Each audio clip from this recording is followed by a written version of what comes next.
그냥 따라오겠다니까 하도 뭐 간절하게, 그리고 뭐 아무리 설득해도 돌아가지 않을 것 같으니까 그냥 그래 그럼 가자 그리고 데리고 왔어요. 데려왔는데 베들레헴에 딱 들어오는 순간 다 누구예요? 다 친척들이에요. 그렇죠? 그러니까 다 알아요. 그러니까 나오미가 왔다, 나오미가 왔다. 우리 이제 다음 주에 볼 건데 막 떠들고 난리가 나죠. 근데 나오미라는 이름의 뜻이 원래 뭐냐 하면 기쁜 자거든요. 기쁜 자, 기쁨이에요. 그러니까 나오미가 뭐라 그럽니까? 딱 돌아왔는데 이 사람들이 들을 때는 그 약간 인디안들, 미국의 인디안들 이름들이 다 그런 식이거든요. 뜻이 있어요. 그래서 여러분들 영화에서 보신 것처럼 보면 뭐 주먹 쥐고 일어서 뭐 이제 이런 이름들이거든요. 이 인디안들 이름들이요. 인디안들 이름들이 그 뜻을 알면 되게 재밌습니다. 근데 그게 다 그 친구들의 어떤 그 삶과 연관되어 있어요. 그러니까 하나님이 구약에서 사람들의 이름을 지어주실 때 보면 사람이 이제 부모가 짓지만 어떤 하나님이 주신 영감을 갖고 짓지 않았나 생각돼요. 그러니까 실제로 구약에 있는 인물들의 이름만 가지고 연구를 해도 재밌는 게 참 많습니다. 자, 그런데 나오미가 듣기에는 그러니까 뭐예요? 나오미가 왔다, 나오미가 왔다 막 난리가 났죠. 그러니까 어떻게 들리는 거예요? 기쁜 사람이 왔다, 기뻐하는 자가 왔다, 막 이런 얘기예요. 무슨 기뻐할 상황입니까 지금? 저 남편 잃었죠. 더군다나 그 든든한 두 아들 다 잃었죠. 지금으로 얘기하면요, 미국 이민 갔다가 남편 죽고 두 아들 죽고 눈이 파란 며느리만 하나 데리고 온 거예요. 기가 막힌 상황이에요. 그러니까 뭐라 그러냐면요, 나를 나오미라 하지 마라 막 그래. 마라라 불러라. 마라 뭔지 아시잖아요. 쓰다. 기쁨은 무슨 기쁨, 써 죽겠는데 내가 지금. 그렇죠? 우리가 막 인생 힘들고 막 뭐 다 빈 거 갔을 때는요, 누가 하나님의 축복 얘기하면요, 그건 당신 얘기. 축복은 무슨 그럴 때 있잖아요. 그렇죠? 그냥 누가 막 하나님 막 계십니다 그러면 당신하고는 함께 하시는 것 같은데 나하고는 아닌 것 같아. 지금 나오미가 다 그 심정, 그 마음. 자, 그런데 이제 중요한 것은 이제 룻입니다. 룻이 오르반은 돌아갔는데 이 룻은 끝까지 어머니랑 같이 가겠다고 결심을 해요. 그 여기가 사실은요, 이 지금 룻이 나오미에게 고백하는 충성의 사실은 서약입니다. 내가 어머니 묻히는 곳에 묻히고, 내가 만약에 죽는 일이 아닌데, 내가 죽어서 떠나는 게 아닌데 다른 일로 떠나면 여호와께서 나에게 벌을 내리시기로. 여러분, 그때 당시에 사람들이 신의 이름을 가지고 맹세하는 거는요, 이건 진짜 목숨 걸고 하는 겁니다. 이건 굉장히 심각한 겁니다. 그래서 우리가 그 뭐 고백한다 아니면 맹세한다 이런 얘기를 할 때요, 그 시대로 돌아가서 그 컨텍스트에서 그 맥락이 어떤 건지 이해해야 돼요. 그래서 우리 한국 교회의 많은 분들이 구원받는 것을 어떻게 표현하냐 하면요, 예수님을 믿고 내 입으로 시인하면 구원을 얻었다. 그렇죠? 맞아요, 틀려요? 맞죠? 성경 말씀인데. 그렇죠? 그게 아니다 그러면 큰일 납니다. 맞는데 그 시인한다는 게 어떤 의미인지에 대해서는 좀 설명이 필요하다는 거예요. 그때 당시에, 초대교회 당시에 내가 예수 믿는다라고 시인한다는 거는요, 고백한다고 하는 것은 나 예수 믿는 사람입니다 이제라고 공포하는 건데, 그건 뭐냐 하면요, 죽기를 각오하는 겁니다. 그때 당시에 내가 예수 믿는 사람이에요 라고 얘기하는 거는요, 끌려가는 거예요. 사자밥으로 던져지는 거예요. 그러니까 우리가 지금 오늘 그냥 이 시대에 기독교 믿는 국가에서 태어나서 그냥 나 예수 믿어요 라고 얘기하는 것과는요, 차원이 다른 얘기예요. 그러니까 내가 예수 그리스도를 주로 믿고 내 입술로 고백한다라고 하는 것은 뭐냐면요, 내 인생의 모든 헌신과 고난을 감수하고 내가 그럼에도 불구하고 예수 믿겠습니다라고 결단하는 겁니다. 그러니까 입으로 간단하게 그냥 나 예수 믿습니다, 나 이제 천국 끝. 이게 뭐냐면 구원파예요. 구원받았으니까 이제 나 하고 싶은 대로 하고 살아도 된다. 완전 차원 다른 고백이죠. 그러니까 입술로 고백하는 건 맞습니다. 해야 됩니다. 근데 그 고백이 그냥 간단한 단순한 고백이 아니고요, 말로 하는 것이 아니고요, 내 삶의 모든 것을 걸고 하는 맹세라는 거예요. 결단이라는 거죠. 근데 지금 이 룻이요, 그것도 모함 여자가 이 결단을 하나님 앞에서 그리고 시어머니 앞에서 하고 있는 겁니다. 그래서 유명한 신학자가요, 그런 말을 해요. 룻의 이 고백은 지금도 나에게는 너무나 충격이다. 아브라함의 고백과 비교했을 때, 아브라함이 친척집을 떠나 가잖아요. 아브라함은 최소한 하나님이 와서 부르시기라도 하셨지. 누가 정말 내가 감당할 수 없고 내가 거부할 수 없는 어떤 존재가 확 나한테 오셔가지고 불러내셨단 말이에요. 그 음성이라도 들었지, 아브라함은. 근데 이 룻은 도대체 어떻게 이런 고백을 할 수 있었을까라는 거예요. 진짜 참 굉장한 결단인 것은 틀림없죠. 자기의 인생을 포기한 거예요. 어떻게 보면 자기의 미래를 던져버린 겁니다. 그래서 이 룻이 개종을 했냐 안 했냐, 지금도 신학자들끼리 싸우는 사람들이 있습니다만, 원래 신학자들은요 그렇게 싸워야 밥을 벌어먹고 삽니다. 자꾸 이슈를 만들어서 그래야 책을 쓰거든요. 그래야 책이 팔리잖아요. 네. 그래서 저도 신학자들 책을 많이 읽습니다만 별로 신뢰하지 않고 있습니다. 그분들은 그분들 얘기를 하는 거예요. 그래서 저희들이 책을 읽을 때요, 두 가지의 에디튜드가 필요합니다. 특히 우리 젊은 청년들 책을 많이 읽으셔야 돼요. 요즘 태어나는 세대들은 우리 아이들만 해도요 영상 세대잖아요, 그렇죠? 그래서 저희 때만 해도 동화책을 읽으면서 막 상상을 하고 막 그림을 그렸는데, 요즘 아이들은 그냥 눈으로 다 보여줘 버려요. 그러니까 요즘 아이들이 굉장히 빨리 배우는데 생각을 하지 않습니다. 조금만 생각할 거리가 생기면 굉장히 피곤해하십니다. 네. 조금만 생각할 거리를 던져주면 조금 이렇게 생각하려고 그러다가 whatever, 네, 그렇게 돼버려요. 이게 요즘 현대의 아이들, 요즘 잘하는 아이들. 그래서 이 참 신기한 게 3살 4살 된 아이들이요, 교육을 시키지도 않았는데 스마트폰을 기가 막히게 다루잖아요. 그렇죠? 그렇죠. 권사님은 확 느낌이 오시죠? 나는 그렇게 어려운 게 쟤한테는 어떻게 저렇게 쉬울까, 그렇죠? 하루 종일 갖고 있잖아요. 네. 그런 세대가 지금 돼버렸거든요. 그러니까 생각을 하지 않는 거예요. 또 무슨 얘기하다가 여기까지 제가 자꾸 어디로 가면 불러주세요, 다시. 제가 자꾸 이렇게 여기저기 돌아다니는 습관이 있어가지고. 룻이 지금 이 고백을 지금 하고 있는 이 고백이요, 굉장히 실질적인 고백이라는 거예요. 그냥 허언하는 게, 허언증이 있는 사람들이 허언하는 식으로 하는 게 아니고요, 진짜 이거는 자기 생명을 걸고 하는 겁니다. 하나님이 정말 나를 벌을 더해 주셔도 괜찮다, 그러면 이게 대단한 고백이죠. 근데 이 고백만 가지고도 룻은 하나님을 이미 믿기로 결심한 여자라는 것이 분명히 드러납니다. 하나님을 두고 맹세하잖아요. 자기 고향에 신이 분명히 있죠. 모압 사람들이 섬기는 몰렉이라고 하는, 그 이방인들이 섬겼던 신들의 그 연구한 내용들을 보면요, 일단 모양 자체가 선하고 아름답게 생긴 게 없습니다. 굉장히 보기에 흉물스럽습니다. 그리고 그 바알이든지 아세라든지 그 신을 섬기는 방법 자체가요, 철저하게 더럽고 추악한 짓입니다. 그래서 이 음행을 행하고, 그래서 그때 당시에 이미 가나안에 바알과 아세라를 섬기는 신전에서 일을 하는, 신전에서 종사하는 여자들과 남자들은 전부 창녀와 창기들이었습니다. 그걸로 자기 신을 흥분시키는 거예요. 그걸 가지고요 자기 신을 섬기는 거예요. 그러니까 하나님이 가나안 땅의 모든 족속을 다 쓸어내 버려라고 하나님 말씀하신 이유는요, 잔인한 하나님이 아니고요, 죄는 철저하게 도말하신 하나님. 그래서 하나님이 그렇게 명령하신 거예요. 왜냐하면 그렇게 놔두면 이 족속은, 이 민족은 다 죽게 돼 있어요. 근데 룻이 하나님을 믿기로 결심한 거예요. 그러니까 이건 개종을 했냐 안 했냐를 물을 필요가 없어요. 여호와 하나님의 이름을 두고 맹세했고, 그리고 더 확실한 건 뭐냐 하면, 나오미를 따라 돌아온 이후에도 이제 앞으로 계속 보겠습니다만, 이 룻의 삶의 형태를 보면요, 정말 하나님의 백성다운 삶을 살아버립니다. 그러니까 하나님이 보실 때 룻은 자기가 맞는 거예요. 그러니까 룻이 여호와에게 돌아온 연이 되는 것이죠. 성경을 우리가 보통 구약, 신약 이제 두 개로 나누고 보지 않습니까? 그래서 큰 주제를 놓고 볼 때 구약이 뭐냐 그러면 이제 히브리어로 헤세드다, 이제 보통 그렇게 얘기를 해요.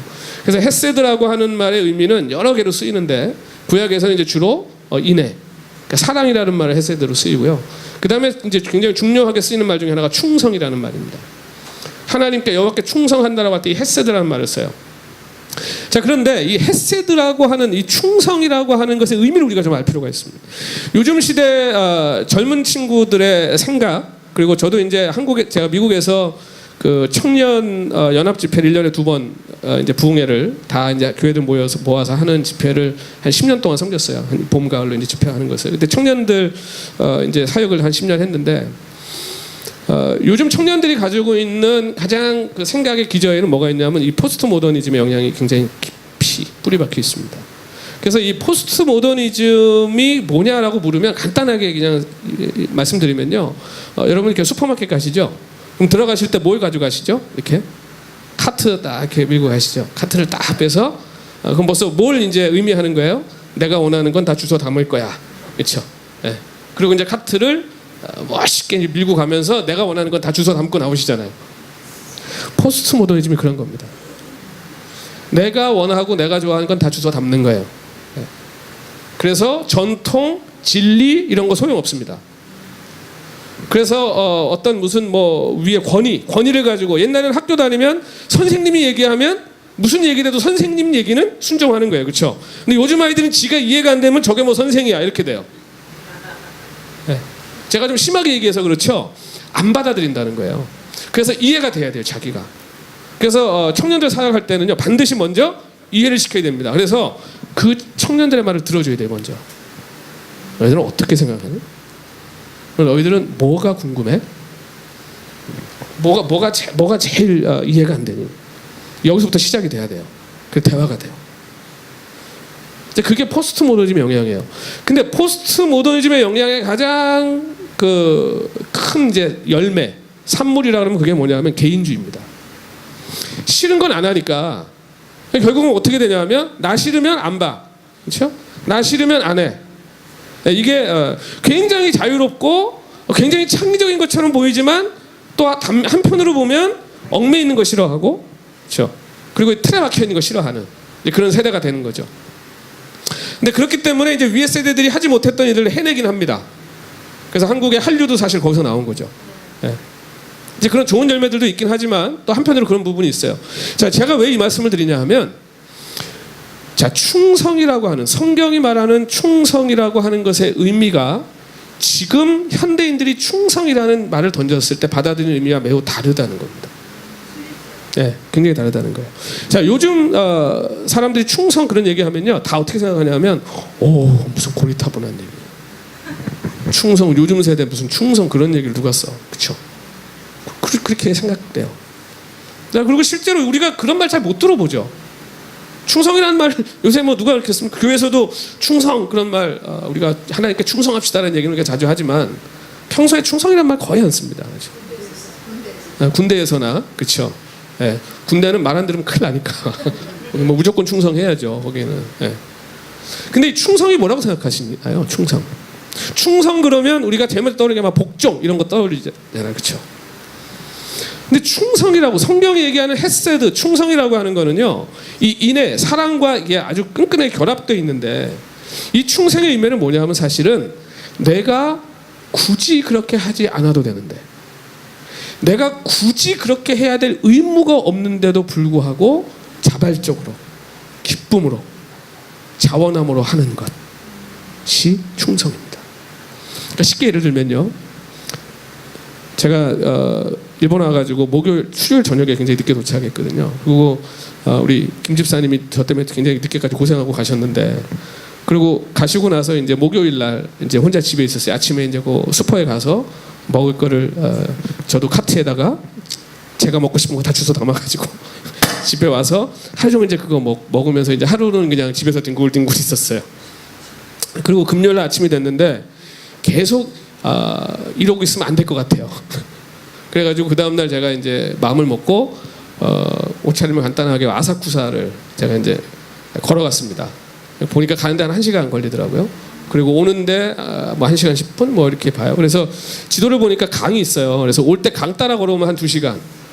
제가 이제 한국에서도 산을 이제 일주일에 한 번씩은 꼭 이제 가는데, 그래서 잘 됐다, 운동할 겸 아사쿠사에 가자. 그리고 한 9시 반쯤 나와가지고 가서 이제 아사쿠사 가서 구경하고 배도 한번 타고 그리고 거기서 이제 점심도 사람들이 제일 많이 서 있는 데가 맛집이잖아요, 그렇죠? 그래서 뭐 뭔지 모르니까 제일 많이 서 있는데 무조건 가서 줄 서 갖고 들어가서 무조건 그 집에서 제일 큰 그림으로 있는 것이 이거 달라고 시켜서 먹고, 예. 그리고 강 따라서 이제 다시 집으로 이렇게 왔어요. 이제 오고 나니까 굉장히 피곤하더라고요. 굉장히 힘들더라고요. 거기를 이제 이렇게 쭉 제가 일본을 쭉 걷고 하루 종일 이제 이렇게 쭉 다니고서 이제 집에 와가지고 또 그러고 나서 바로 잠이 들었죠. 시차가 정리 안 돼가지고 그런 시컨 자고는 밤 12시 일어나가지고 또 이제 하루를 시작했어요. 그렇게 제가 오늘까지 지금도 사실은 제가 여기는 어디 나는 누구? 이제 아직도 지금 제가 이제 잘 시간이거든요. 누가 저를 이렇게 들고 있는 것 같아요 지금. 제가 이제 몸 안인지 몸 밖인지 이렇게 성령이 충만할 때 말씀이 좋은 말씀이 나와야 되는데. 자, 룻이 지금 나오미를 따라서 베들레헴으로 오는 여정 중에 나오미에게 고백한 이 충성의 이 고백이 이게 뭐냐 하면 제가 아사쿠사 걷다 보니까 날씨가 생각보다 안 더운 거예요. 그래서 강을 따라 걸으면 시원하겠다 고 걷는데요. 습기가 있었나 봐요. 전 몰랐어요. 바람이 부니까.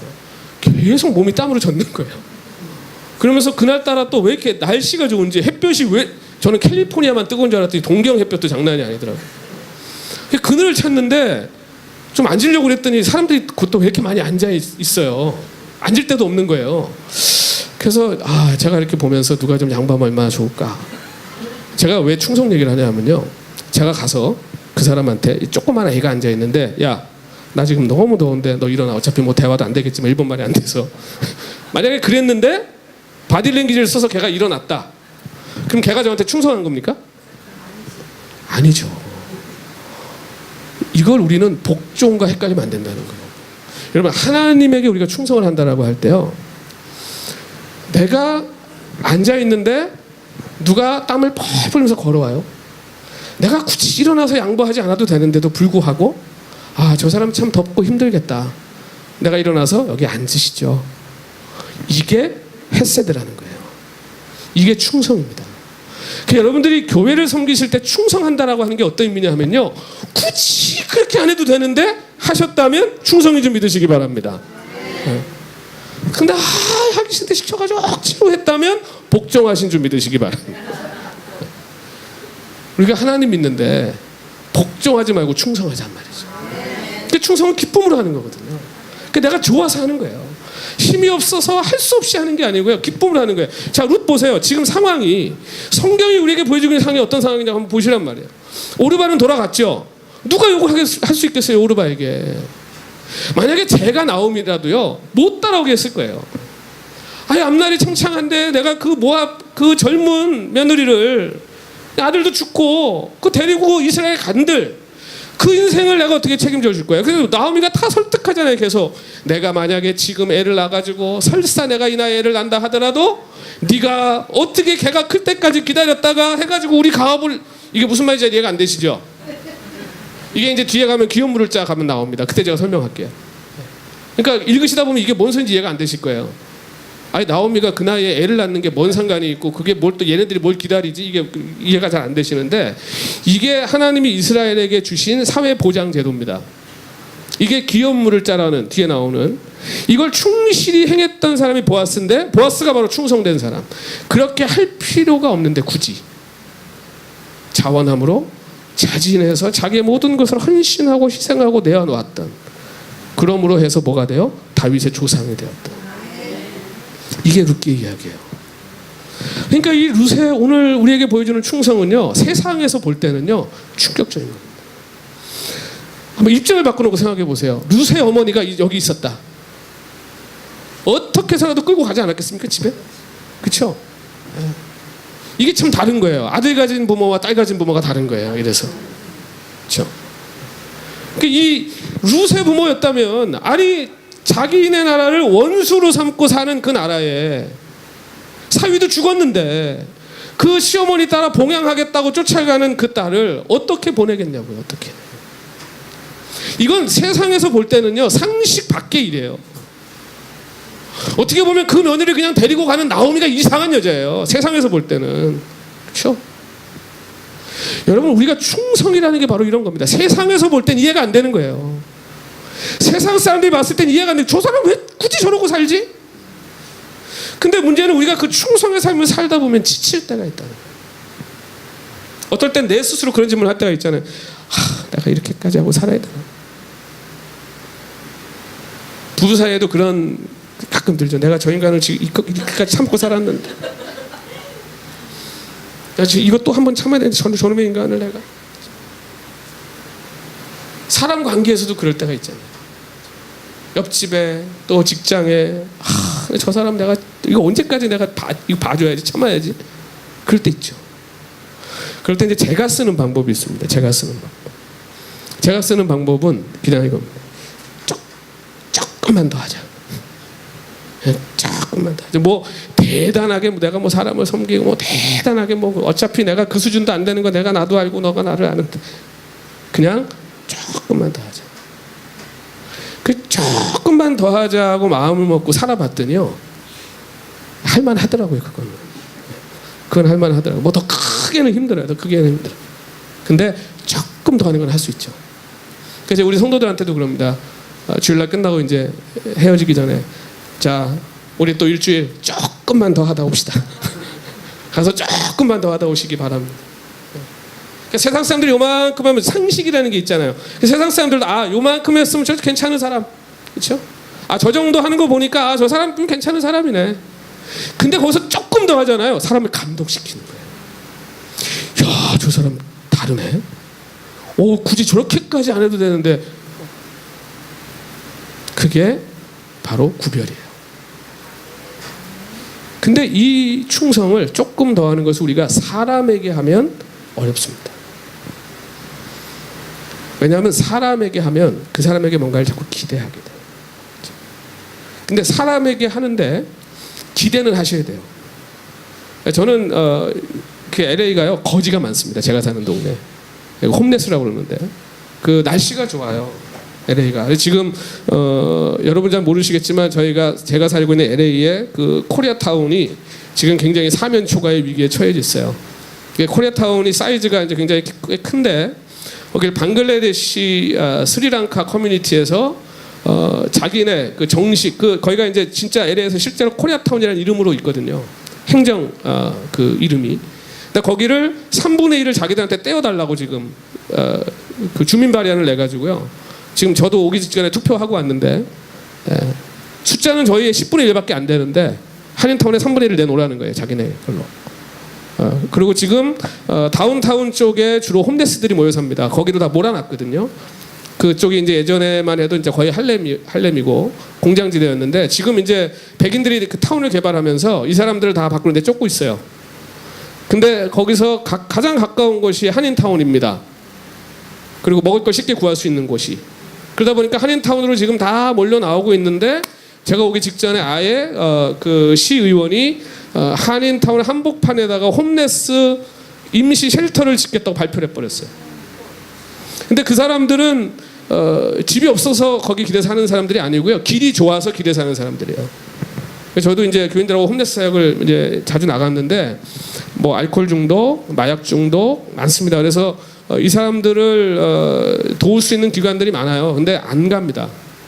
그냥 길이 좋아서 자유롭게 사는 게 편해서 사는 사람들. 그러다 보니까 거기 홈레스 임시 쉘터가 코리아타운에 들어오면요, 코리아타운 전체가 홈레스들의 주거지가 돼버리고 말아요. 근데 이걸 주민공청회도 없이 그냥 밀어붙였어요. 발표해버리죠, 자기들끼리. 그러니까 한마디로 이제 이민자들을 소수 이민자들이 이제 우습게. 그래서 요번에 근데 잘못 건드렸죠.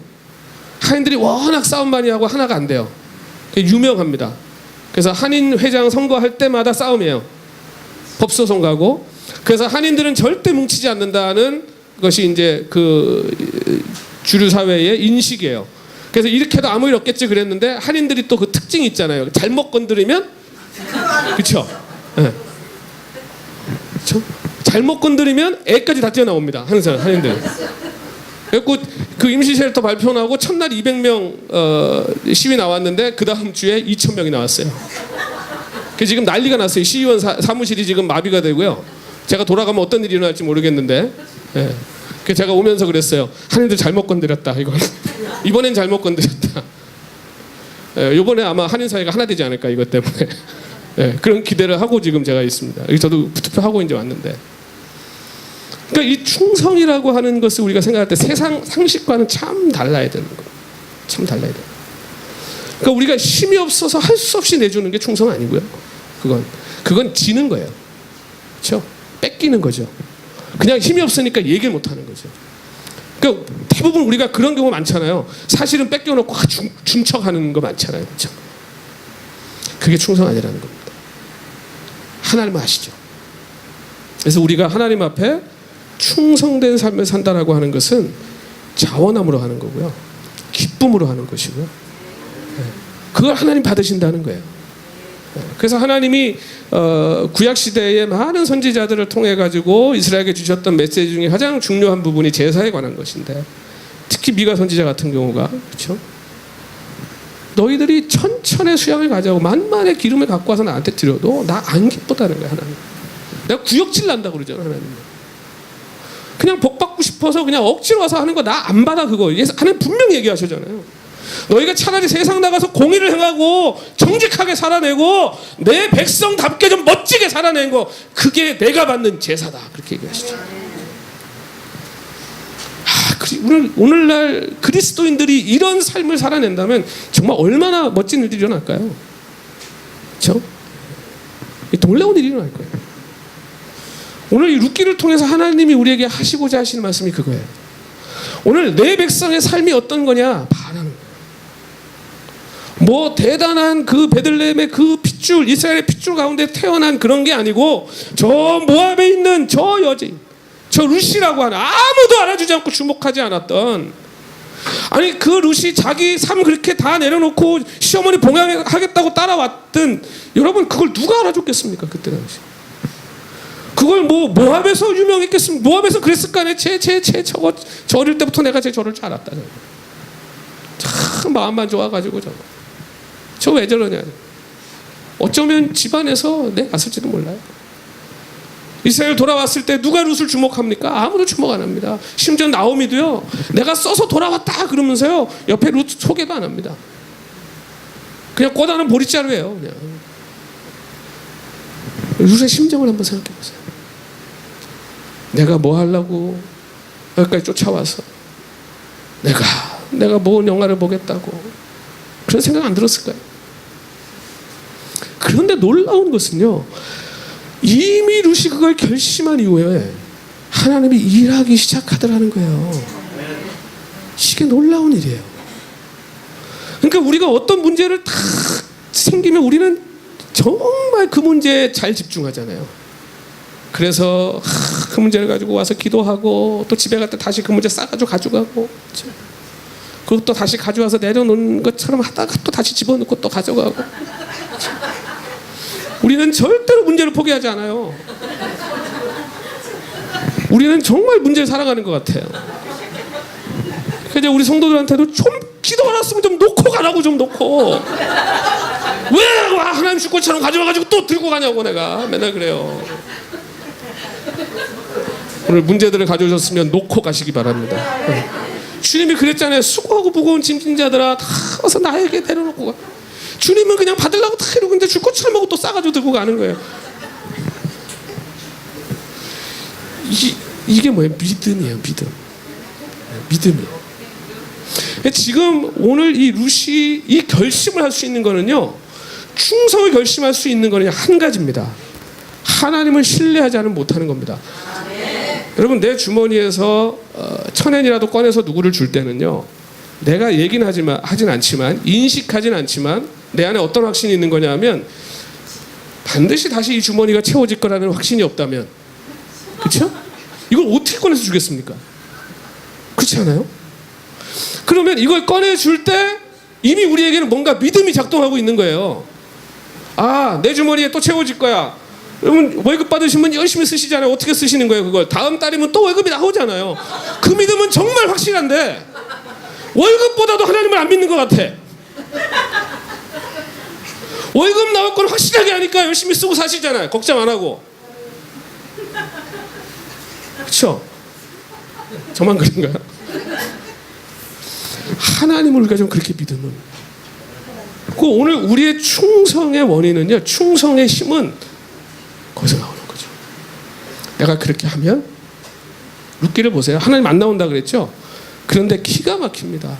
우연히 베들레헴을 갔는데 우연히 추수 때예요.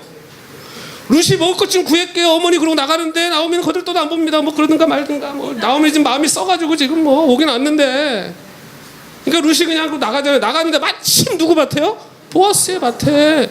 근데 그 땅, 그 밭 주인이 그 땡볕 내리쬐는데 마침 또 오잖아요, 거기를.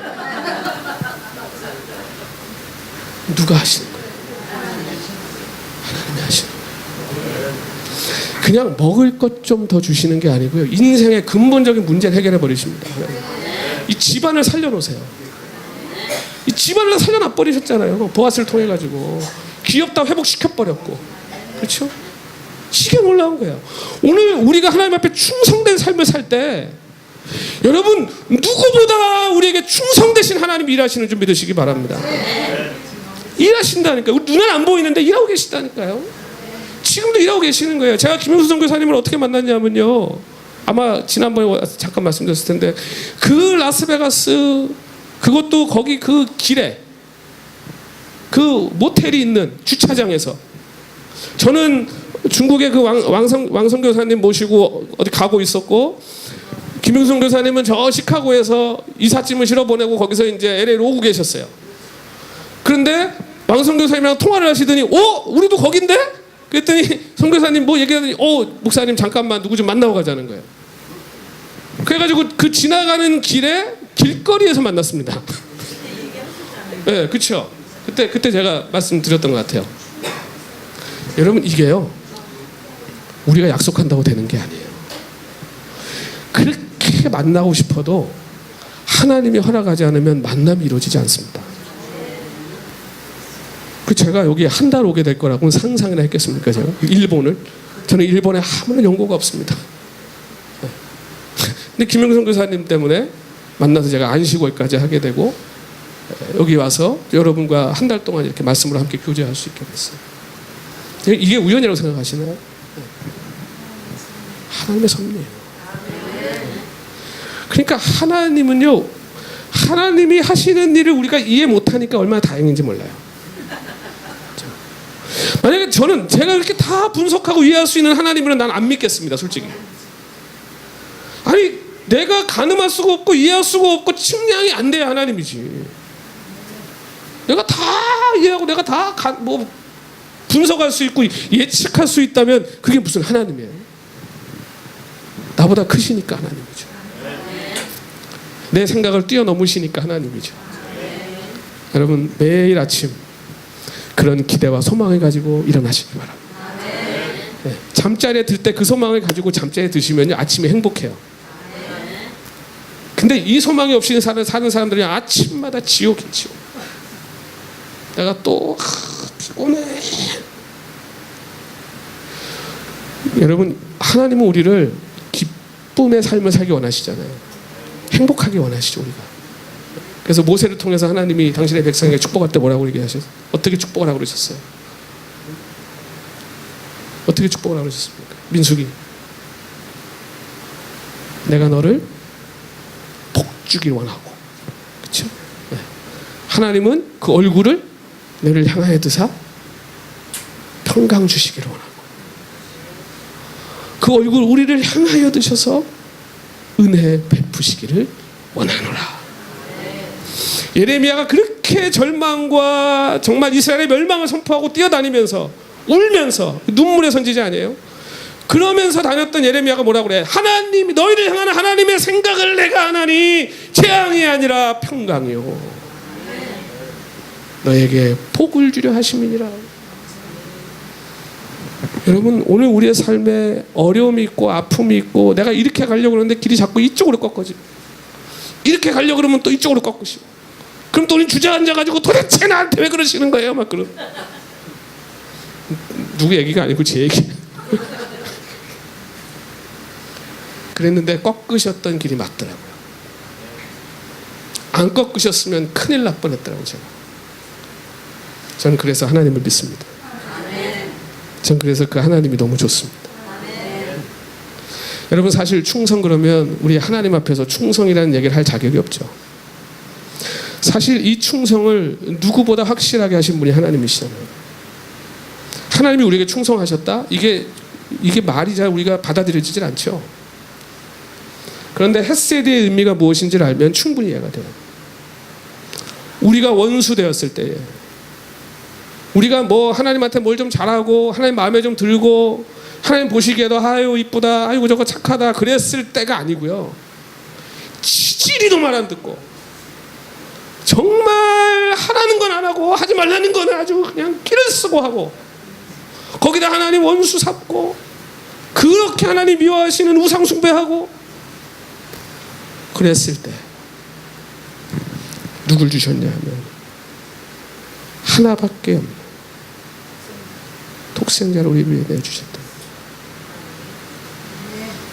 여러분, 이 헤세드를 하나님 우리에게 해버리셨다. 그런 하나님께 우리가 뭐가 아깝겠습니까? 그런 하나님께 우리가 뭐가 아깝겠어요? 지금 룻이 보여준 충성은요, 이것이야말로 예수를 믿는 사람들이 가져야 될 삶의 양식이라는 거예요. 이 충성, 죽음에 이르는 충성, 이게 하나님이 보여준 것이고 예수님이 보여주신 길이고 예수님이 제자들에게 따라오라고 하셨던 길이었고, 그래서 실제로 칭찬받을 거 하나도 없었던 그 제자들이 예수님의 이 헤세드의 사랑을 경험하고 나니까 부활을 통해 다시 자기에게 찾아오셔서 정말 얼굴도 못 들고 숨을 수밖에 없는 자기들에게 또 오셔서 너는 내 거야, 너는 내 제자야, 너는 내가 가장 사랑하는 내 수제자들이야 라고 얘기하셨던, 그리고 약속하신 성령을 보내주셨던 그 사랑을 비로소 깨달았을 때 다 예수님처럼 죽을 수 있었던 것이죠. 그들은 충성이 뭔지 깨달았기 때문에 그래요. 여러분, 성경을 보면요, 성경 어디를 쥐어짜도 예수 그리스도의 보혈이 흐릅니다. 멋있지 않습니까, 말이? 제가 한 말이 아니고요, 루터가 한 말이에요. 이게 인용 안 하면 제가 법적으로 걸리기 때문에. 루터가 그런 말을 했어요. 종교개혁자가 성경 어디를 찔러도 그리스도의 복음이 흐른다. 성경은 예수님의 얘기입니다. 그리고 성경은 하나님의 백성이 무엇인지에 대한 이야기. 이것이 뚫려야 오늘 내가 왜 사는지가 뚫리는 거예요. 이게 뚫리질 않으면 내가 왜 이래야 되지? 내가 왜 저래야 되지? 내가 뭐 때문에 이러고 살아야 되지? 끊임없이 우리를 괴롭히게 되어 있어요.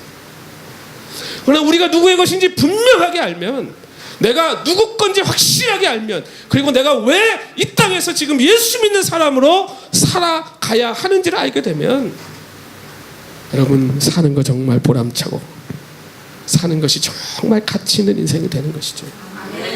여러분, 룻이요, 이 충성을 보입니다. 이게 누가 알아주겠습니까? 누가 이거 알아주겠어요? 근데 여러분, 우리가 그렇잖아요. 예수 믿는 것 때문에 내가 충성하고, 내가 정말 일본에 이민 와가지고 여기서 살아내시는 거, 이민자의 삶은 다 똑같을 거예요. 참 녹록치 않으실 겁니다. 참 쉽지 않을 거예요. 근데 그 삶의 여정 속에서도 참 교회를 섬기고 하나님을 섬기고 선교를 위해서 기도하고 하나님의 나라를 위해서 일하고, 여러분, 이것이 세상 누구도 알아주지 않아도, 내가 하지 않아도, 누가 욕할 사람 하나 없어도, 내가 아무도 보지 않는 곳에서, 아무도 모르는 곳에서 그렇게 충성의 삶을 살아낼 때 하나님은 뒤에서 나를 위해 일하기 시작하신다는 겁니다. 그 하나님이 살아계심을 여러분 믿으시기 바랍니다. 지금도 일하고 계신다. 정말 놀라운 겁니다. 주님이 그러시잖아요. 아버지께서 일하시니, 아버지께서 아직도 일하시니 나도 일한다. 여러분, 이게 오늘 우리의 고백이 되어야 되지 않겠습니까? 주님이 지금도 일하고 계시니, 기도하고 계시니, 여러분, 우리가 어떻게 기도를 쉬고 일을 쉬겠습니까? 주를 위해 우리 충성의 삶을 살아내야죠. 그 충성의 대상은 시어머니에게, 어머니에게, 아버지에게, 자식에게, 이웃에게, 형제에게, 자매에게, 그리고 직장 동료에게, 친구에게까지 확산되어야 된다는 것이죠. 충성하세요. 기대하십시오. 상급을 바라보십시오. 그러나 그것은 하나님께 바라는 거예요. 제가 아까 미국에 홈레스들이 많다고 그랬잖아요. 제가 왜 그 말씀을 드렸냐면 날씨가 좋으니까 캘리포니아가 비가 안 오거든요. 그러니까 그냥 길에서 누워 자기에는 천혜의 조건이에요. 저도 한 달 잘하면 잘 수 있을 것 같아요.